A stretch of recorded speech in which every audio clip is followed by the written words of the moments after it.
to That Wrestling Podcast. Welcome to That Wrestling Podcast. The good bad guys of wrestling podcasts are back talking all things of the week that was in professional wrestling. I'm Brian. Kevin's here. Joe's here.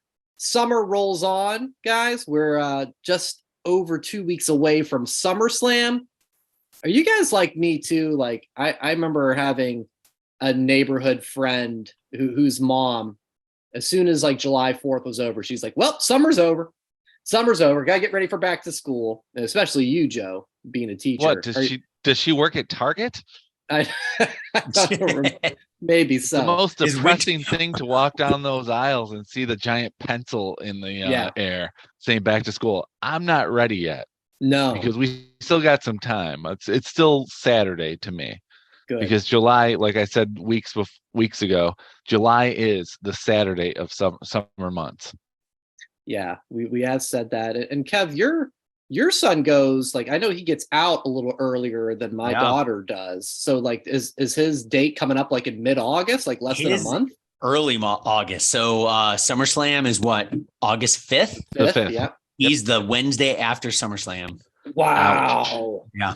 Wow. So that's the 9th. Oh my God. So yeah, summer's over for him. He also threw out on we watched Monday Night Raw on Tuesdays. He also threw out, Dad, can we go to SummerSlam? Oh yeah. That was a tough combo. I was like, buddy, you and Mom can on the couch watching. Yeah, cue the gif of Uncle Phil telling Will and Fresh Prince him going, we? We? That's what that was right there with that. Well, Kevin, I go back the Tuesday after Payback. So I have another PLE to go after you do. So I'm good to go. So you get 2 PLEs before you have to go back. Yes. Yeah. So you got time. Yeah, I'm not. As much as, you know what I saw today too, guys, as we're recording this on Wednesday night, 50 days until Lions Chiefs kick off NFL. Yes. I mean, listen, I'm already itching for football, but let the 50 days be the 50 days. All right. I still want all my summer. I feel the roar, man. Yeah. Be excited. Screw you, Mahomes. We don't need to trash talk 50 days out, do we? Yeah, that one. Well, no, when he gets closer, that's when the realization will come through that the Chiefs will probably destroy. Yeah. But given the chance, I'll give him a nice camel clutch. Yeah. He's still a Super Bowl champion, and we're not, Kevin. Hey, it's a new season, Joe. New season. Yes, it is. Everybody starts 0-0. But listen, we'll cover that bridge. It depends on how long you stay in that 0. Well, yes, it could be maybe a half of football before that second 0 turns into a 1. But again, that's why they play the games. And again, I don't even want to talk football just yet because that football podcast. Away. Yeah, we'll get to that when the time is appropriate. But like I said, SummerSlam 2 weeks out. Blood and Guts is in the books too. So we got some fun stuff to cover tonight. Guys, I want to start with Monday Night Raw, which I thought was such a fun show. And it was just from top to bottom. Finn's confrontation to Seth in the sit-down interview. Yep. I thought that was great. The main event was fantastic with KO and Sammy and Priest and Dom. And the incredible Vikings rules match. Guys, Surprising. Yes. Correct. Yes. And I legit laughed out loud at the Maxine puts on the jacket and immediately gets speared through the table. I just started laughing. I thought that was so fantastic. If we're going to talk about that match already, the fact where there was half a Viking boat attached to the ring. Yeah. But they've done that before. Detail. It was Viking Raiders versus New Dan SmackDown last year. Really? They've done that before. Okay. But this one was way more fun. Way better. Like the other one was like, I think it was like the pre-Triple H era, which is like what I'm calling this era of wrestling now. You had the Attitude Era, you had the Ruthless Aggression. This is the Triple H era, the beginning of the Triple H era. And it was more entertaining. This is what sports entertainment is supposed to be. Like, it was still hard-hitting action. It didn't need to be overly violent, which we'll get to later, but it was also just entertaining on all ends. Like, every team, everybody looked good. Yeah, everybody shined. And they told a story. They did tell a story. Yeah, the Maxine's jacket thing is a story with her and the Valhalla thing. Right. But yeah, there was I think, did Otis catch one of the Raiders like off the top rope and like turn and slam him? Like, what the hell? Like, that was so good. And was it Ivar still doing that like flip off the top rope? I mean, he's too big to be that athletic, but man, it's still impressive to see every single time. Well, Otis as well, or Otis, big to be so athletic. Like, he's just Otis now. They pretty much got rid of that. His sequence on how he's just destroying both of the Viking Raiders and then did the worm, insane in that match. Like, it was fantastic.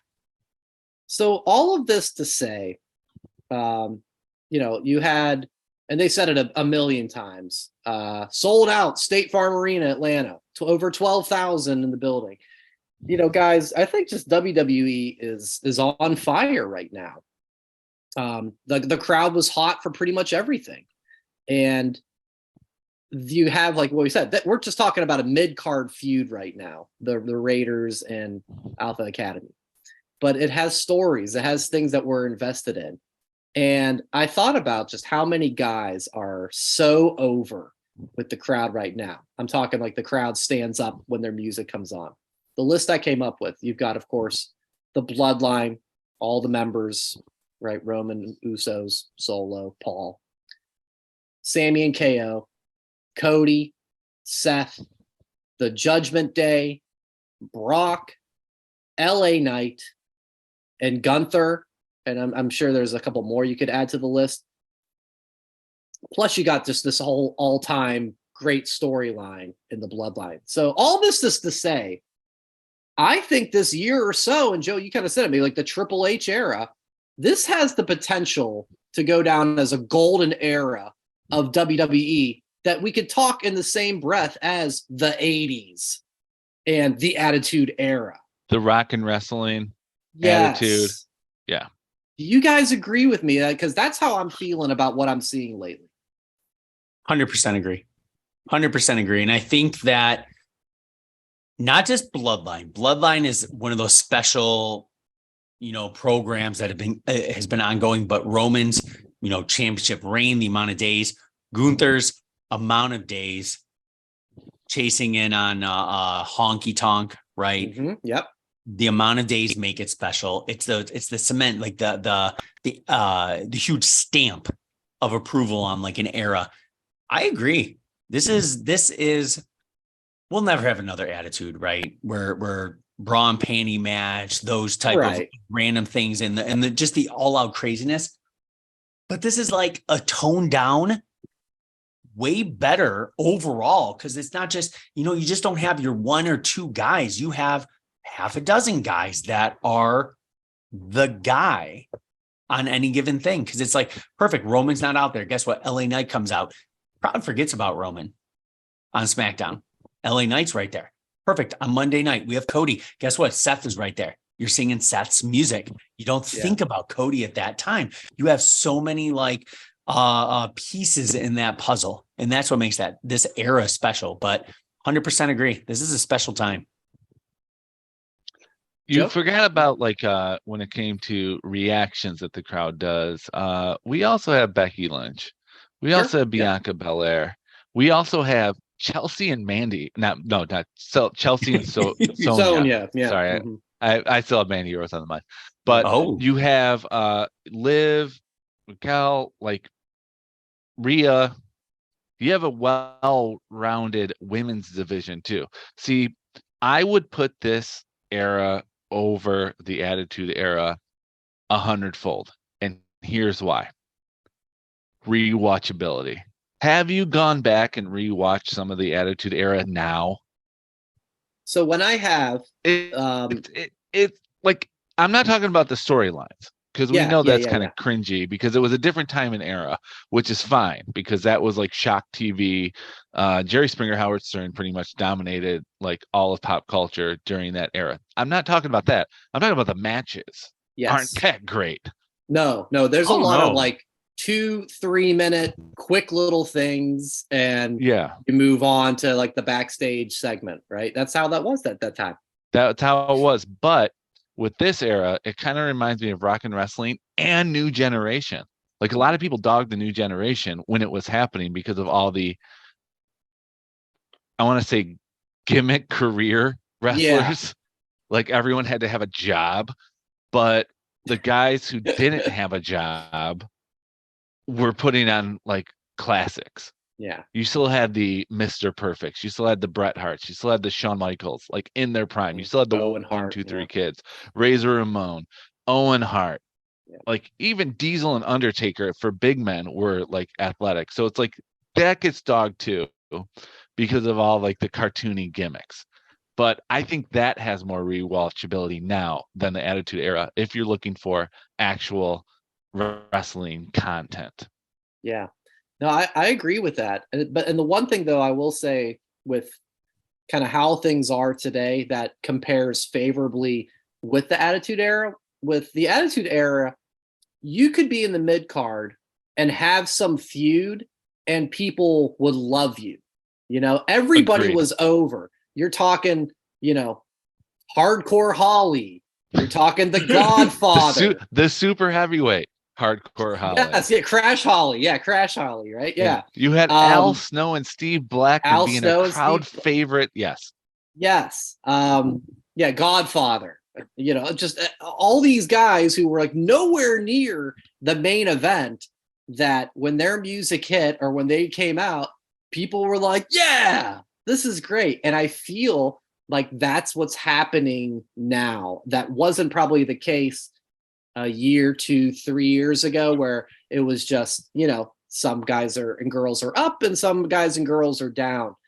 I feel it's at this place now that, you know, like what I said with the lineup that we saw on Monday, even things that, you know, I can critique and criticize a little bit still get me over, of like, for instance, the Ronda and Shayna promo. It was just a cool scene from like Ronda in the box and then Shayna trying to get up there. Yeah. Ronda's delivery is look at Dean Douglas here with the grade. Listen, Ronda talks too fast. That's her problem, but it is what it is. But even still, I was entertained by the back and forth and just even the visual of what I was seeing. So I'm glad we're pretty much in agreement here that I think just what's happening now is special. And I mean, I think it's reflected. You guys probably see, we don't talk about it much, but the ratings from like last year, they're up. The attendance, you know, like 12,000 in Atlanta is up. Like everything, business is hot right now. People are The responding. stock is still going up, and they haven't even done the merger yet.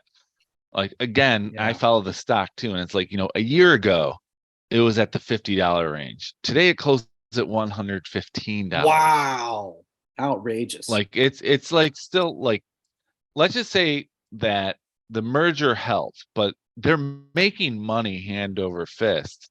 Yeah, because people are interested in the product now.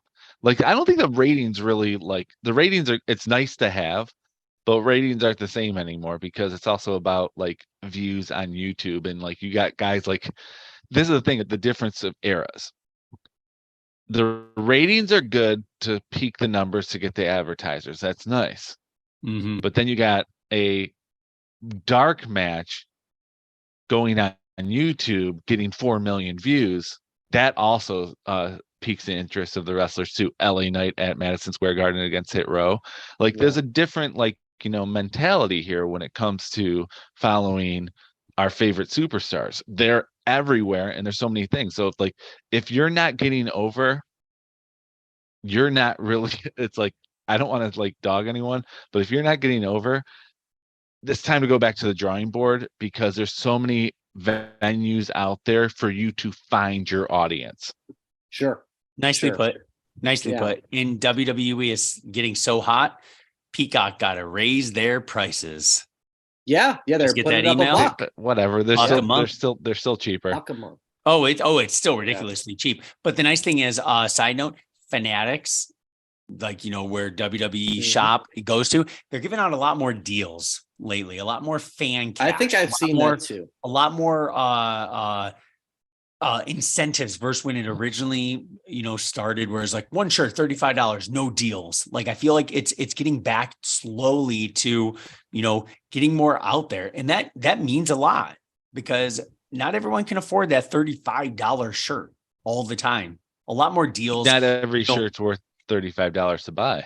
Well, bingo, 100%. But the way this past Monday Night Raw and several Monday Night Raws, this one was just special because it was like literally 3 hours of nonstop great action, except for maybe Ronda. Joe, you gave her an F, but part of that was fantastic. Right? I see what you did there. From top to bottom, I'd say Raw, I'd give it a solid A-. It wasn't perfect. Nothing is. I'm not going to give it a Meltzer 5-star. No. Damn, it started with Cody in the ring. Right. That was awesome. His cartoon walk to the back, going to get Brock. Funny, but like, the show told the story. That's the nice thing. And it kept me entertained for 3 hours. Yeah. No, it did. I mean, we have new women's tag team champions, which we've talked over and over again about, like, what a mess of this division. But maybe. Oh, I am so happy. Yeah, maybe Chelsea and Sonya are the saviors. They at least seem like they have that potential. So totally down for making that switch. It made all the sense in the world. They're a team. They're the only real team. Mm-hmm. Yeah, they became a team, and it works. And I mean, even though I'd love to see the Iconics be the SummerSlam return this year to face off against them or surprise them, but whatever. Yeah. One of them, Billy Kay's pregnant, so don't look for that for this SummerSlam. Congratulations, boo. Yes. Maybe Survivor Series. We'll see. Really? Yeah. Okay. Well, I don't know how far along on the show she before is. say that they had to go, like, you only had a month. Yes.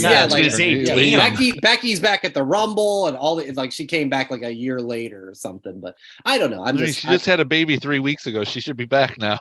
Right. Yeah. But maybe I'll push that back to the Rumble or something. But in any event, it's good shit. And I'm glad we all recognize that. So, guys, we're, like I said, just over 2 weeks away from SummerSlam, and the card, it really took shape this past week. So here are your confirmed or at least projected matches for the show that I think we can pretty safely presume is going to be coming up. You've got Seth and Finn, Ronda and Shayna, Cody and Brock. DVD? You're just throwing all kinds of things out. Oh. How dare you give Seth and Finn a dud? No. Absolutely not. Oh, my fault. More like milk dud. Yeah, that's good. Let's see. We got Drew and Gunther, Roman and Jey Uso. Not official yet. Exactly. Yeah. So these are like some projected matches that, maybe come Friday become official. Asuka, Charlotte, Bianca, Logan and Ricochet, Becky and Trish. Rhea versus, I guess it could be Liv or Raquel. Like, if Raquel's knees hurt, then maybe it's Liv, or maybe she's better next week. I don't know. And we got Austin Theory, presumably versus the winner. They're doing the 4 ways on SmackDown. So Santos won the first one. LA Knight is in the next one. And so you would certainly think he's the favorite, and probably the favorite to take on Austin Theory. Well, looking at this card, guys, what else do you want to see, or who do you want to have a match that maybe we haven't listed off yet?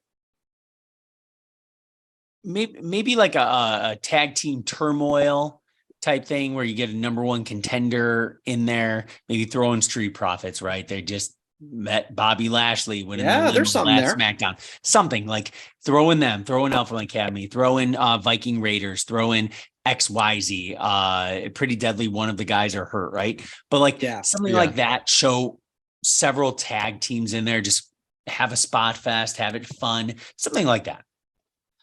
I don't like that. Yep. I don't like that. I don't want a spot fest. I want stories. If I want a spot fest, I'll watch Wednesday night. But we have a I'd lot of rather- stories already prepared for SummerSlam. Everything's going to be a Like, story. As You need much as something I that- would love to see KO and Sammy defend the titles at SummerSlam, I feel like this card is really stocked right now. There's a lot of matches. I know. I mean, if And- all those matches I said come through, I was thinking it too. Like, yeah, there's got to be, there's people that I can think of, but boy, this is pretty stacked. Yeah, I think that we're good with like the matches that you mentioned. If those are all official by the end of the week, then I think we're set for SummerSlam. I don't think we need to add any more. Yeah. I mean, it's too bad we don't get to see the tag team champions, but maybe they can have a match on SmackDown the night before in Dayton, Ohio. I don't know. Yeah, but I was thinking kind of the similar one of Kevin. Like, can we do another Vikings rules match? And to Joe, like you said, like it's not. I don't want Spot Fest. I want stories. But like that's maybe the break in the card that we need between all these serious feuds going on. So I don't know. I'd be down with a rematch or some sort of, the Alpha Academy challenge match between those two. Where's the rest of the boat? They only challenge for debates or trivia contests. I know. I don't know if we don't want that per se, but maybe there's something there. The other, but besides, I thought too, what are we doing with KO and Sammy? Damian Priest and Dom, which Dom we'll get into in a minute too, because he's got something new going on. I don't know. Are we gonna get anything with Edge? He was on the SmackDown 2 weeks ago. Like, are we maybe gonna get a Grayson follow-up, or was this just kind of a special Madison Square Garden? Let's bring back a legend and introduce Grayson Waller in the ring. I'd love to see him just because we all know that not too much more of Edge is going to be in the ring. No, I think I don't think they're gonna have anything for Edge this SummerSlam, which is fine. He's in the tail end again of his career. He came back; it was great. Madison Square Garden was like an RVD one-time deal because he did mention, it seems like it too, on the show that was his first match was in Madison Square Garden, his first premium live event where he was Sable's mystery partner. Mm-hmm. Yeah. So cool I don't think they need Edge for this SummerSlam. Sorry, Kevin. Oh, you're good. Unless it's a tag team turmoil match where he teams up with Grayson Waller. What's Sable doing? Tag the Sable again. Let's bring it on back. Yeah. Well, Sable could be there supporting someone there. That's true. Yeah, she very well may be there in the background as Brock takes on Cody for round 3 of that. So it's looking really good. But we'll see if there's anything else that pops up that we haven't mentioned for the 2 weeks remaining before SummerSlam 2023. One other thing from Monday Night Raw, sure seemed like old Vin Man had a little fun with with some of the switcheroos and additions, if you will, to Monday Night Raw. I'm talking about nicknames. They made it clear that Dominic Mysterio is Dirty Dominic Mysterio. And yes, as Joe, for the listeners out there, had the circle cross out with Wildcat. Shout out to Keith Lee. Around the horn. The Wildcat gimmick from a couple of years back. That didn't really plan out too well. Bronson Reed, he's big Bronson Reed. He is big. Yes, it's an appropriate. You don't need to call him that. We know. Joe, when you saw this, kind of is it like is it just kind of like, hey, it's something I noticed for a second, we move on? Or are you like a little worried, a little annoyed? I'm worried. Okay. I'm worried about that. I think emphasis there. You're like, I'm worried. I'm worried. Holy shit. I sent the text on Monday saying like, why are they doing this again? Because it's like, Dom was Dom for the longest time. And then they just kept emphasizing dirty. And I'm like, and then it was in his name and they announce him as that. I'm like, no, the straw that broke the camel's back was big Bronson Reed. I'm like, what? We already know. Like, this screams the chairman. Yes. This screams him because it's like he just, oh, we need to make it bigger. Let's call him big. They may not know how big he is. We know. We know. We don't need you to tell us that.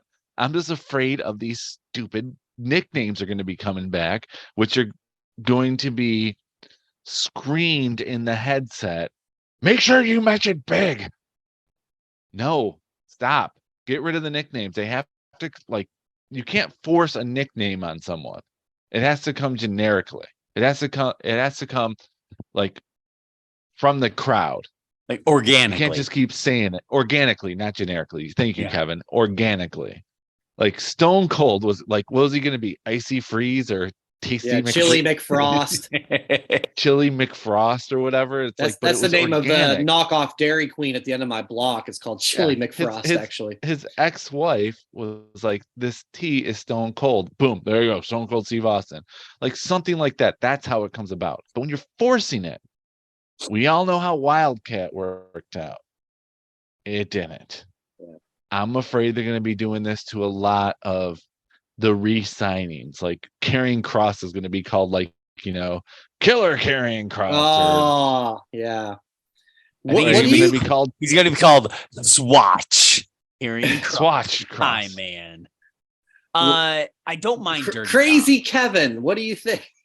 Crazy Kevin Owens. Yeah. I don't mind Dirty Dom. I don't. I think it has a ring to it. It does. Dom is almost like playful, and they don't like they want to be more reminded tough. me of the great Gazoo on the Flintstones when he called them dum dums. Every time they said dum dum, I was picturing that green Martian going dum dum. Like dirty, it's almost like sleazy. People boo him. I think that one fits a little bit better than just big Bronson Reed, right? I just look forward to the big Bronson Reed versus Big E on Big E's return match. It's like it's going to be big. Big has been used quite a bit. Exactly. Like big show, Big E, big Bronson. You wear a singlet.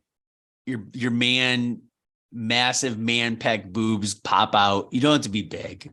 Just be Bronson Reed. Be B Reed if you want to be. The B could be, what does it stand for? Bronson? It stand for big. Like, I don't know. It cheapens it. And it's in quotes. That's that's even the dumbest thing. And I think it was long. Big John Stud in quotes. No. Yeah. No. I don't. I don't think. No, I agree. That's. Big boss man. Yeah, like big boss man. There was nothing like that. And I said it, guys, in the text. Kevin Patrick kind of threw this out there casually in the middle of the match, and I was like, organically? That's a good nickname. Yeah, organically.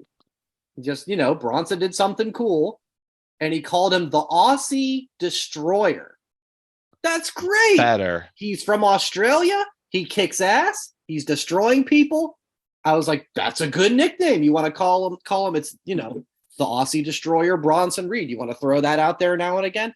Great. But yeah, I don't want to hear, and they didn't do this on Monday, but in the match when Bronson does something, I don't want to hear every time like, oh, what a splash by Big Bronson or Big Bronson splash. Reed. They just called him Bronson Reed. So if you want to throw big in there once in a while, I can live with that. I don't want the forced nicknames. I mean, if you remember, they tried it with Ambrose too, with the lunatic fringe. What does that even mean? They said it every 15 seconds. Yeah, he's a lunatic. Yeah, there's some that work and some that don't. So some that don't. I get it, but I think Dirty Dom. I think they're on to something there. Dirty Dom worked. Ultimate Opportunist for Edge worked. That's a good one. Yep. But Rated R Superstar. Yeah. So there's some of these go out there. If Seth freaking Rollins. Seth freaking Rollins. Joe's worried. Seth freaking Rollins. I grew don't on me, but I acknowledge still don't that. call Yeah. him. I don't acknowledge it, but No. it's like it's not awful anymore. Yeah. Yeah. Yeah. It's fine for what it is, but yeah, I don't acknowledge that one. I don't know. I have like a mental block that I'm not saying freaking Right. when we talk about it. Like I just said, hey, we got Seth versus Finn. I'm not gonna. I don't know what it is. So Joe, because your panic meter was even higher than I would have thought. So scale of 1 to 10, where are we at here on your panic meter? For my panic meter, Yeah, of like, like don't be doing this stupid nickname shit. 8. Okay, that's significant. I'm worried. All we're right. gonna get like. I'm worried we're gonna get like 5 more guys or gals who are going to get quote nicknames in front of their names in the next couple weeks. Yeah. All right. Something we're gonna monitor. As good as we like Monday Night Raw, even that caught our Pixie eye. Candice LeRae. Karen Chelsea Green. All right. All Rowdy good fun. Ronda fun there. Rousey.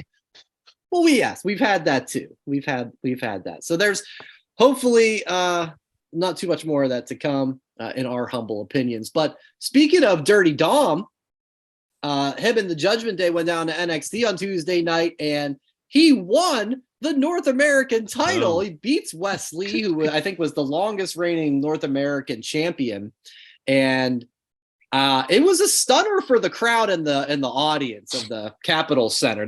They were showing the close-up faces, and you could just hear the reaction. They were just, off the charts. Did you guys watch this? And just the thought of too, now we have like a main roster, this guy Dom, who is the heat magnet of all heat magnets in all of wrestling, basically him and Don Callis. So it's an awe thing. Yes, it's a those two. Dom and Don. That could be a tag team, I guess. The D's. The D's. Double D's. Double D. I went back and watched. I went back and watched the match. One, of course, shenanigans played into it. Of course, you knew Dirty Dom was gonna not be with a clean win. Did you see what I did there? I think it's gonna show some prestige to the title. Dom's gonna bring that on Monday Night Raw. And he's gonna show it. So say a casual fan who's not going to watch NXT, they're going to be like, "Ooh, what's this title?" And he's going to talk about. He's going to, and if it propels West to go, maybe to the main roster, maybe move up to, more of the big title in NXT Championship. That's great. But I think Dom's going to bring that on Monday Night Raw, and I can't wait. So you're a fan of the Switch? Love it. Yeah, Joe. I'm also a fan of the Switch because it propels the Judgment Day too. Now they got 2 championships, and the thing is, Dom is the hottest heel in WWE right now. There's no arguing that. Yeah, 100%. We saw it at Money in the Bank when the top face and the top heel face each other in a mid-card match. The crowd was all for Cody, and they were all booing Dom, and that was like a short match, but it's like the hatred he gets, the heat that he gets from the crowd, he deserves this. However, they made the smart choice not giving him the US championship or anything like that, or a tag team title, because he's not at that caliber in the ring yet. He does his job and he does it well. He's not a manager. He actually is a wrestler. Nicely put. And quite honestly, this is the exact opposite that his dad ever got. Like, Ray could never be a heel. Even when they tried it in WCW when he was with the Filthy Animals for a little bit, it didn't work. Dom knows how to get the crowd to hate him, even with his cadence, the way he speaks. Like, that's stuff that comes straight from Eddie Guerrero. So he deserves this. It was the right call. Wes Lee has been the longest reigning North American champion in NXT history. Give him his kudos, but it's time for him to move on as well. And having the NXT championship on the main roster will bring more eyes to the NXT brand, like Kevin said. Like, I mean, it's just good business. That's why the stock's so high. the like I said, the reaction from the crowd was exactly what you want from that. Of I just was people, expecting Ms. Girl to be with her daughter. And they're both giving Ms. Girl along with her daughter. Nice. and her daughter. She's old enough now, probably. Yeah. This girl has her own. So they got the desired result, and it's great for Judgment Day because Rhea's off in the stratosphere with her championship. Finn's challenging for the title. Priest got the briefcase, and now Dom's got North American Championship of NXT that I'm sure he's going to be on Raw, just holding it up high and just like while they're booing and he doesn't get a word in, and he just raises the championship. And I don't care. I want Finn to beat Seth at SummerSlam. I want the Judgment Day to be the new bloodline. In the next year. They are. 100%. I didn't know where it was going after Money in the Bank and how it played out. Like, we're going to have these tensions and whatever a case. But again, after what happened on Monday with Finn attacking Seth for that sit-down interview, that again got me like, man, you can give this to Finn Balor, and I'm totally fine with it because it's great. It's all really great. But that was still a shocker. I didn't see that coming. I mean, the shenanigans are one thing, and I wouldn't expect a long reign. Maybe they'll do a rematch. I think they have a Great American Bash show coming up here in a couple of weeks. Maybe do a rematch and the switch comes there. But for the moment, it's pretty sweet. Let's talk about AEW. We'll get into the action of Wednesday night in just a moment, but wanted to get your thoughts on this, guys. Nothing's official, but they're going to have back-to-back weekends of pay-per-views or PLEs. I guess it's pay-per-views in their case. The rumor, we're going to have, of course, All In and All Out, and Tony Khan confirmed that people will be able to see them and everything. And the rumor is that it's going to be a price bundle because, how many people are going to pay a $50 show back-to-back weekends? I don't know. So for you guys, what price would you think would interest you for a 2-show bundle? Again, taking into consideration like Forbidden Door, $50. Joe, you want to write it down on your dry erase board? I did. See, I tutored today. That's why I have the whiteboard ready. So for it to be worthwhile, because if each one is $50 and you want them to get both and make it a deal, 2 for $75. Okay. Buy one, get one half off. That's typical. What I plan on paying for it. Yeah. I'm not buying it. Either one. I'm not interested in either event. See, I feel that I don't want buy one get one free, and I know I chimed in that would take it away. Little bit more than 50, because if you're buying the big event, right, you're probably not going to buy the other one. You got to throw in a little bit more money. I almost think 2 for 75. 2 for 75. I feel like it's still just too pricey, to be perfectly honest. I don't think so. It's buy one get one half off. I feel like if you bought one, you're not going to buy the other. You want to give a little bit more to entice both. I'm probably more like Joe. Zero. Well, I know you're not just logistically. But if it was 60, I would be more inclined to get them. Yeah, if you had the interest and you saw the price, that would at least make you go like, okay, that's fair. It's still a business, though. Yeah, it's still 2 for a business, 60, though. 100%. That's the price of a brand new video game. That's the price of a cheap pair of Nike shoes, right? Yeah. That's, well, when's their next pay-per-view? After that, it's not going to be Revolution, is it? Don't they have one? They do Full Gear usually in November. Is that like a pay-per-view, or is that like a? Yeah. No, that's one of their pay-per-views. Another incentive that they could do, which would be enticing, is if you buy both of them, you get the full gear for free. Oh, okay. Because it's still going to get you'll get the $100, but you're going to get eyes on the product in the future. Mm-hmm. Like Okay. if you want to Interested. grow your audience, which they haven't in 3 years, if you want to grow your audience, like you got to do stuff like that. Yeah. Or just go to HBO Max. Let me pay that minimal It's just Max monthly now. fee. Or come on, Yeah. Tony. Give us And the max. hopefully that's going to be in the cards. I mean, I know.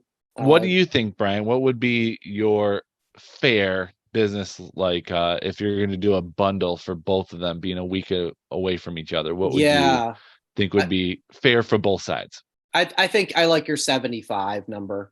I think that is fair. I think, yeah, if you're doing 50 each, I'll tell you though, I mean, I'm not shocked or surprised, but I was hoping All In would be somehow on TNT or TBS or on YouTube or something. Cause that's of the two shows, obviously whatever happens with the cards and the matches itself is one thing, but that's the big one. That's the Wembley show. They've got 70,000 people. We just saw how the crowd was for Money in the Bank over in London, right? Was that London? It was like 15,000.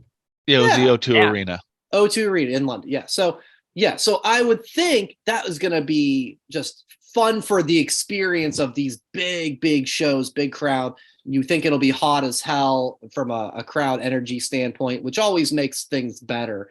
So I was really hoping for that one. They'd like throw us a bone or something, but it doesn't look like that's the case. So yeah, I mean, for me, that would be the one that I'd be like, if I have to pick, if there isn't a bundle, I'd have to pick All In for that because All Out can be what it is. But yeah, if they get that 75 price, I'd probably go, all right, I get it. And anything below that, I'd probably go, that's a really good deal. So who's to say? I don't know.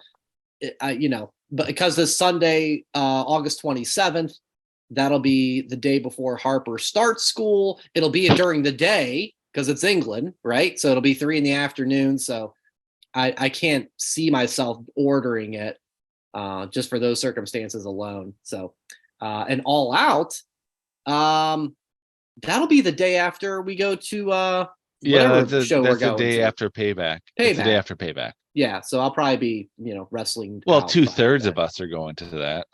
2/3 of us, yeah. The third of us is going to what show? Crazy Kevin. What show are you going to? Fastlane. Fastlane. I came really close. I'm still contemplating. I'm like, do I buy tickets for Fastlane? Man. And do I buy tickets for Survivor Series? Because I know. I mean, Indy, Illinois, they're all drivable. They're all drivable. Every be like single one of them. On the third section, be like, is that Joe?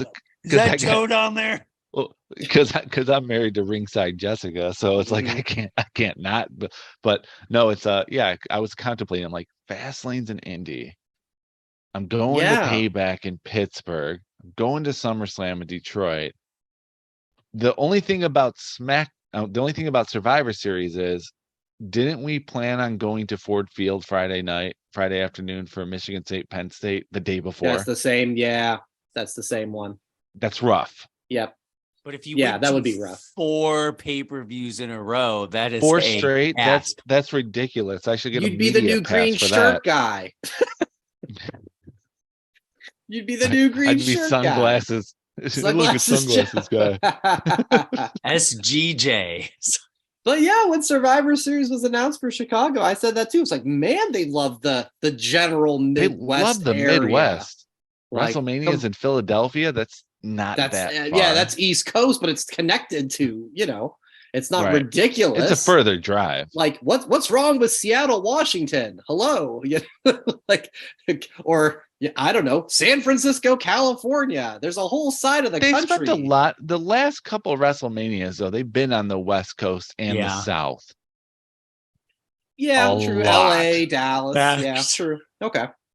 Tampa. So maybe this is our turn. Yeah. Us Midwestern vicinity. Yeah, the only time they come to the East Coast is when they're in New York or East Rutherford, New Jersey. Yeah. Yeah. Wait, I have a question. What's worse, Dirty Dom, Big Bronson Reed, or Sunglasses Joe?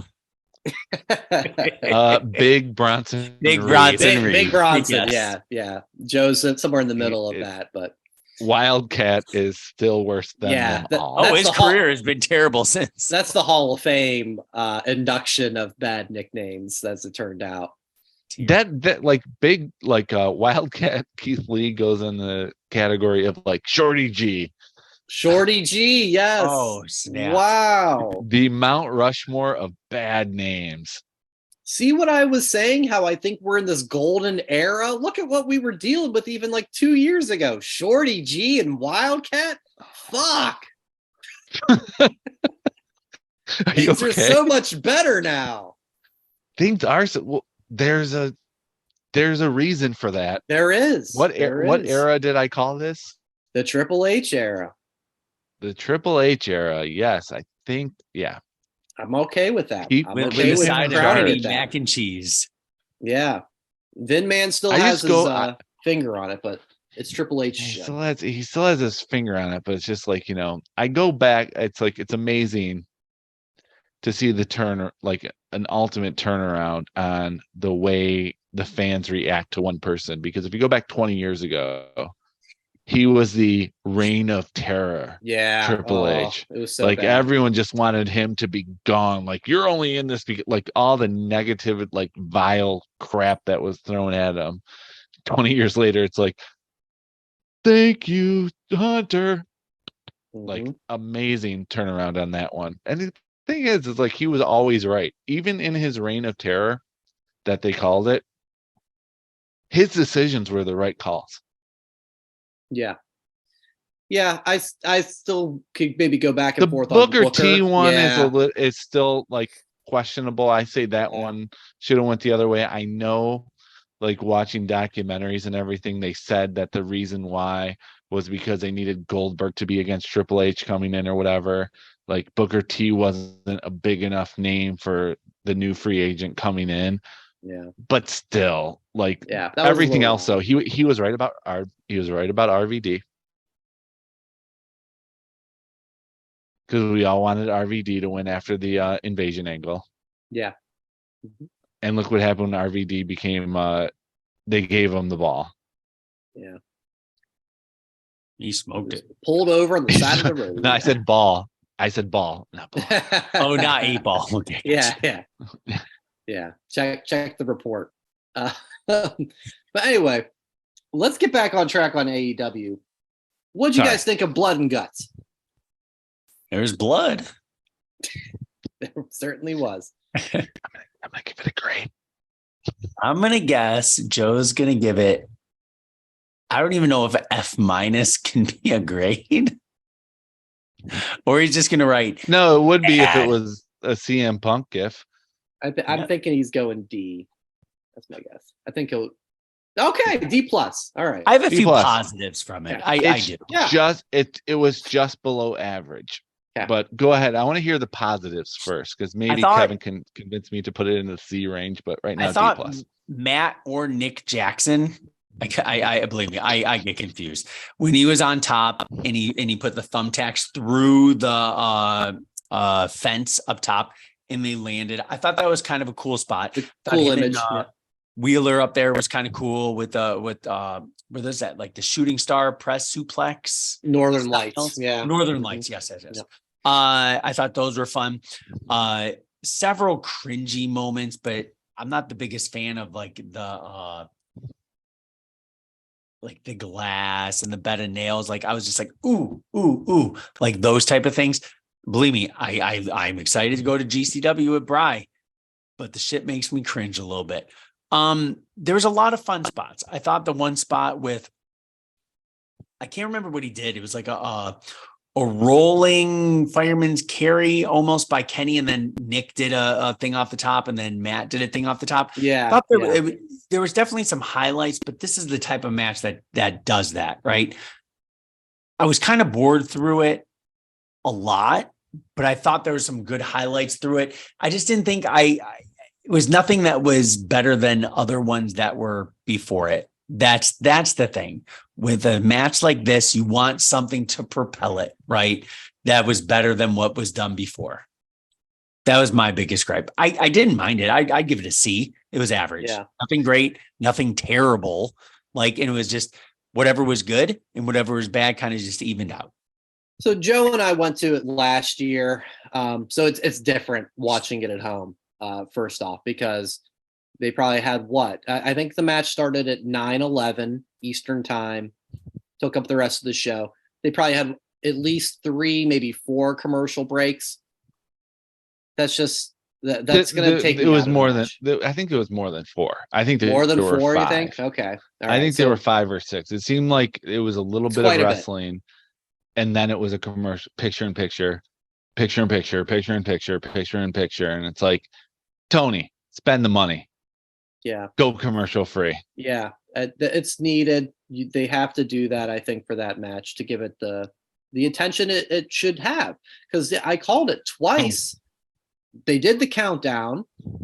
Oh, look, here comes Pac. We'll be right back. So he's walking to the ring. They go to the picture in picture. Sorry, I'm tuning out. I'm not watching it closely. When they come back from the commercial, it's 5, 4, 3. So if this is the Royal Rumble, a guy comes in and he has at least 30 seconds or a minute of kicking everybody's ass before people beat up on him. If there's a lot of people in the ring, right? They get their showcase. That happened with Pac, and that happened with Wheeler Yuta. It was like, oh, the next person's Wheeler Yuta. We'll be right back.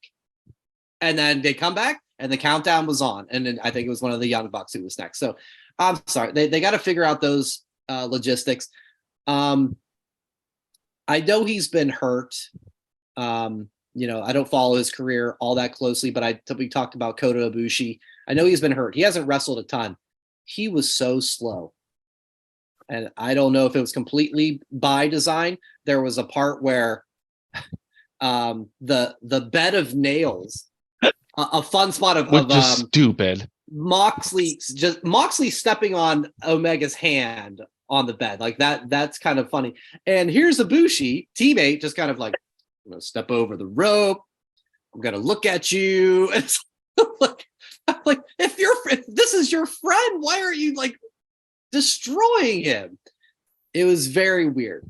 I did think if anybody to me stood out, Takeshita, and maybe because what he was doing wasn't the blood and guts gore stuff. Like he had like a kick to Kenny in the corner, like a running kick. That was great.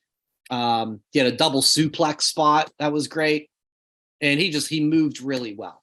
I thought that was great. I love the Pac spot, even though the camera guys it wasn't the right camera. They were like outside of the cage. So you kind of couldn't see what happened of him, like kind of going off the monkey bars onto the stomp of the table. Thankfully the replays caught it. And Joe, you said this one, Hangman ready to do the lariat, and Claudio standing there looking at him, waiting. He was laying down. Tony Schiavone calling it, saying Claudio sees him. So he sees him and then he sees him, and it's like there was an X on the ring that said, this is your spot. Stay in your marker. And 3, 2, 1, action. That's what happened. Claudio, you're better than that. Obviously not. I don't know if it's even so much him or that's the camera guy needs to that's the direction. Yes, he needs to do a close-up shot of Hangman getting ready. And then when he starts the move, you pan out and see him clobber Claudio, because he was focused on Claudio, who's standing there with this dumbass smile, like, hey, you're going to get me now. Guts. And Tony calling it out. Blood and Guts was a perfect example of why AEW needs producers and writers. Yeah. You can't let the performers make up their own stuff. You turn into, you know what? I changed my grade. I got rid of that plus the more I think about it. And now it's just a D. It's below average. D for dud. D for dud is like it's worse. Not a dud. But I bet you on every other dirt sheet website they gave it an 8.5 or a 9 out of 10 because they just have such a man crush on anything AEW does. you can't have the talent decide everything. You just can't. All it is spot fest. There's no story involved. The bed of nails was dumb. Claudio having to stand up so Hangman could hit his spot, that's, you take away the Era belief and disbelief. The Elite looks stupid going to the ring. I said this in the text chain. You had the Blackpool Combat Club coming out with screwdrivers and doing their new finishing move called the attempted murder, stabbing them in the head repeatedly, and then they come out going like, get into the ring and doing nothing except for getting stabbed repeatedly too. They took the top off of Blood and Guts cage without any explanation, and the only reason they did it was so they could do the raining tax. Again, this isn't professional wrestling. It's like, I want to see War Games. Kevin, you've gone to Broadway shows. War Games is Broadway. Blood and Guts is a Wednesday night improv group. That's what it was. Community theater. No, it's an improv group, because community theater at least is written out. They have a script. Practiced. Okay, yeah, they have a script. This is like, hey, we're Improv-a-Palooza, and let's get someone give me a song title from the 90s. Okay, there we go. And someone give me a type of clothing. Okay, we're gonna go with that, and we're gonna do a story about that. That's what Blood and Guts was tonight. It was nothing but like hitting their spots. No, I want Mox for the next one, if he's in it again. Bring a knife. We always see blood. Rip someone open. Show me the guts. gut. Does Mox have any blood left? It's guts time. Show me some intestines. I don't know. Like, God. I feel they need to go back to the drawing board. They need to tell. I understand both groups just want to go destroy each other. But let's bring in. Did they? No, let's bring in, some people who are going to also join that have really nothing to do with us, and let's bring them in as special guests. Like, I don't know. And why did Pac have to use the bolt cutters to get out when there was no roof on this? He could have just climbed out. Yeah, but he wanted the shortcut way rather than it is nice climb all that way to then climb all the way down. I'll say it is nice having him back. That's it's nice having him back, but it's the Blackpool Combat Club looked stupid. Yeah, and I don't like wearing the Elite looks stupid. Yeah, small little critique. Maybe I'm a fashionista. I don't like them wearing blue. They should have. One team should have wore all white. Like, I honestly, like, Mox was wearing black. Everyone on that team should have just worn solid black. Because of the Blackpool Combat Club? More because royal blue just doesn't look like you're badass. Wheeler Yuta, royal blue with little sequins or designs does not look tough. Okay. I don't know. Now, I still give it a C because I was entertained. I was entertained. That's the thing. I really was entertained tonight. The ending. You said you were bored. You were bored by it, though. I said there was highlights and boring parts, and it averaged out to be a C. Okay. Yeah, I'm trying to think about the first one, Joe. Yeah, I tried to think about the first one. Let's go back. I thought I liked it, and then the ending happened, and it was like, oh no! Like, but don't forget, they did picture in picture, and they were just standing there. Yeah, that's true. Yeah, they were trying to climb the cage. Yeah, you're right. So that they got to figure that out. Bad parts to it. Like the best one, I think basically we were spoiled because I think the best one was the one that was from 2022 that was at Little Caesars. And the reason why I thought that was the best, and Brian, you'd probably agree with me too, we didn't have picture in picture. We were there live. Yeah, well, we got to course. actually see for it us as too. it is. Yeah. Yeah. No, it makes a difference. And it seemed like the Boston crowd was really into it, so that they don't have those moments like we did. Were they into it, or were they into themselves? Because they were chanting, "Get the table. We want tables," for no reason whatsoever. Yeah, that was a little weird. I think this whole feud has been interesting in that the Blackpool Combat Club are heels, but still, when Wild Thing comes on from Jon Moxley, everyone's singing. Yeah, and everybody's oohing in awe when he dumps the glass out. So it's kind of weird. And people, you know, they want to like Claudio and they want to like Mox, you know? So it's kind of weird. It kind of felt to me like a bit of just, we're cheering for everybody, you know, even though the elite are the good guys in this feud, and you should be rooting for them and booing everybody else. I don't know. Maybe it was just more about this. They caught up in the spectacle of what that match turned out to be. Yeah. I mean, it had to be Wheeler who took the pin. Yeah.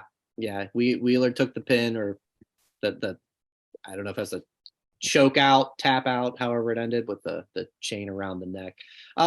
Respect to all the guys who were in it, though. I mean, there is a lot of crazy shit that they go through, and you know, it may not be our three cup of tea per se, but I give them all props, because that's a hard day at the office doing some of that shit. So no doubt about that.